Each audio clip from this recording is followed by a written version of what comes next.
Très chers téléspectateurs de Cathol TV Gabon, bonsoir. Soyez les bienvenus pour ce flash d'info du mardi 10 janvier 2023. À l'occasion de la rentrée diplomatique au Vatican, le Saint-Père a évoqué hier, lundi 9 janvier 2023, dans la salle de bénédiction, ses priorités internationales pour l'année 2023 et adressé un bilan des conflits en cours.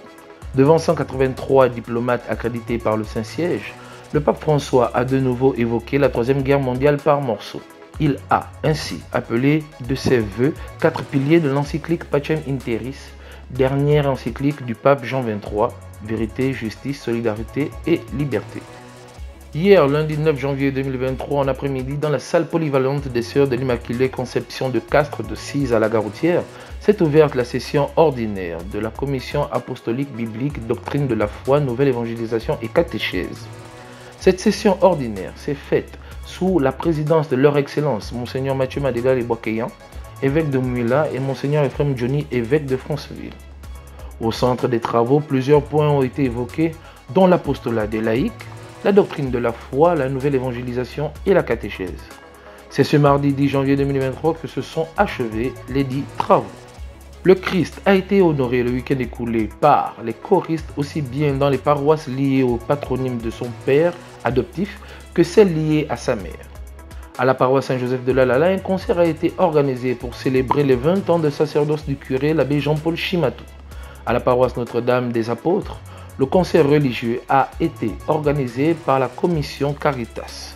À l'occasion de la Sainte Famille et à la cathédrale Notre-Dame de l'Assomption Sainte-Marie, la chorale Sainte-Geneviève a célébré ses 40 ans d'existence. Ce fut une occasion de joie pour rendre gloire à Dieu. Hier, la paroisse Saint-Dominique dans le diocèse de Franceville était en fête, à l'occasion de la célébration de la solennité du baptême du Seigneur. La messe était présidée par le curé de cette paroisse, l'abbé Léandre de Wenceslas Mapoba. En rappel, la célébration du baptême du Seigneur clôt le temps sacré à Noël.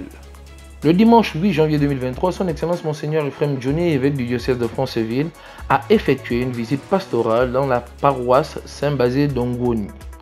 Une joie pour les chrétiens de cette communauté qui sont toujours heureux d'accueillir leur fils évêque dans cette paroisse. Toujours dans le diocèse de Franceville, la chorale Saint-Dominique de Mwanda organise le vendredi 20 janvier 2023 prochain, de 16h à 18h30, un temps de méditation à l'image de la communauté de Thésée sur le thème « La bonté de Dieu ». L'aumônerie diocésaine en charge des communautés ecclésiales vivantes de base, CEVB, invite les équipes d'animation des CEVB, les responsables et les membres des bureaux paroissiaux du doyenné Saint-Joseph à prendre part à la réunion du samedi 14 janvier 2023 à 9h à la paroisse Saint-Joseph de Lalala. Cette rencontre portera sur l'élection du bureau du doyenné et les informations sur la nature de la CEVB. Sont concernées les paroisses Notre-Dame des Victoires, Sainte-Denise de Mindoubé, Sacré-Cœur de Zangué, Notre-Dame du Rosaire et de la Nomba, Sainte-Croix d'Aléna-Kiri et Saint-Joseph de Lalala. Très chers téléspectateurs de Cathol TV Gabon, c'est ainsi que se referme le flash d'information de ce mardi 10 janvier 2023. Nous vous remercions de l'avoir regardé. En route pour les 200 ans de notre Église, gardons la foi, l'espérance et la charité.